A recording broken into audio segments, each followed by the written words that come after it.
தெற்குல முக்கியமாக பேச வேண்டியது அதிமுகவுக்கு அது கொஞ்சம் தோல்வியை கொடுத்தது கடந்த 2021 தேர்தலில்.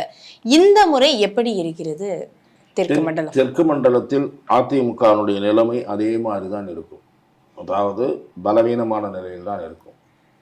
விஜய் பக்கம் ஒருவேளை நான் சொல்லுவது போல திரு டிடிவி தினகரன், திரு ஓ பன்னீர்செல்வம் அவர்களெல்லாம் சேருவார்களானால் திமுகவுக்கு நெருக்கடி ஏற்படும். சென்ற முறை பெற்ற அளவுக்கு வெற்றியை பெற முடியுமா என்பது கேள்விக்குறியாகும்.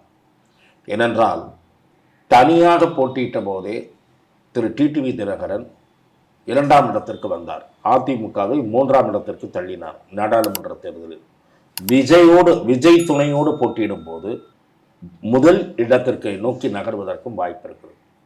குறிப்பாக அவரோ பன்னீர்செல்வம் அவர்களோ அவரை சார்ந்த 1-2 வலிமையான வேட்பாளர்களோ வெற்றி பெறுவதற்கான வாய்ப்பு கூட உருவாகும் தென் மண்டலத்தில். ஆகவே தென் மண்டலத்தில் அதிமுக மேலும் பின்னடைவை சந்திக்கும் என்பதுதான் என்னுடைய பார்வை. தமிழ்நாடே கேள்விப்பட்டிராத அதிரடி விலை குறைப்பு சூப்பர் சரவணா ஸ்டோர்ஸ்.